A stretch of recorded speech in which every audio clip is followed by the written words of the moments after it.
నమస్తే. ఇన్నాళ్ళు నన్ను సపోర్ట్ చేస్తూ, ఎంకరేజ్ చేస్తూ మీ ప్రేమను నాకు అందిస్తున్న ప్రతి ఒక్కరికి కృతజ్ఞతలు. అలాగే ఈ వీడియో కూడా ఖచ్చితంగా మీకు ఉపయోగపడుతుంది. లైక్, షేర్ అండ్ సబ్స్క్రైబ్ చేసి మీ సపోర్ట్‌ని నాకు అందించండి. అలాగే ఈ వీడియో పట్ల మీకున్న అభిప్రాయాన్ని కామెంట్ సెక్షన్‌లో కామెంట్ చేసి తెలియజేయండి. ఇప్పుడు వీడియోని చూద్దాం. నమస్కారం. శుభోదయం కార్యక్రమానికి స్వాగతం. ఈరోజు 31వ తారీఖు మార్చి నెల 2024వ సంవత్సరం ఆదివారం. శ్రీ శోభకృత్ నామ సంవత్సరం ఉత్తరాయణం శిశిర ఋతువు.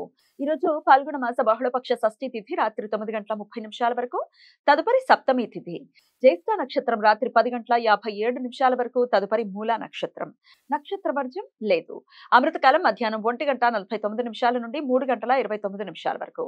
హైదరాబాద్ ప్రాంతం వారికి సూర్యోదయం ఉదయం 6:11 సూర్యాస్తమయం సాయంత్రం 6:29 చంద్రోదయం రాత్రి 11:53 చంద్రాస్తమయం ఉదయం 10:05 అభిజిత్ ముహూర్తం పగలు 11:56 నుండి మధ్యాహ్నం 12:45 వరకు.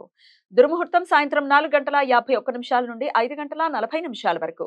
రాహుకాలం సాయంత్రం 4:57 నుండి 6:29 వరకు. గుళిక కాలం మధ్యాహ్నం 3:25 నుండి సాయంత్రం 4:57 వరకు. యమగండ కాలం మధ్యాహ్నం 12:20 నుండి 1:53 వరకు. నిరయన రవి రేవతి నక్షత్రంలో ఉదయం 7:51 ప్రవేశిస్తాడు. అప్పటి నుండి రేవతి కార్తె ప్రారంభమవుతుంది. ఆదివారం మూలా నక్షత్ర కలయిక ఉండటం చేత సర్వార్థ సిద్ధి యోగం ఈ రోజు రాత్రి 10:57 నుండి రేపు సూర్యోదయం వరకు ఉంటుంది.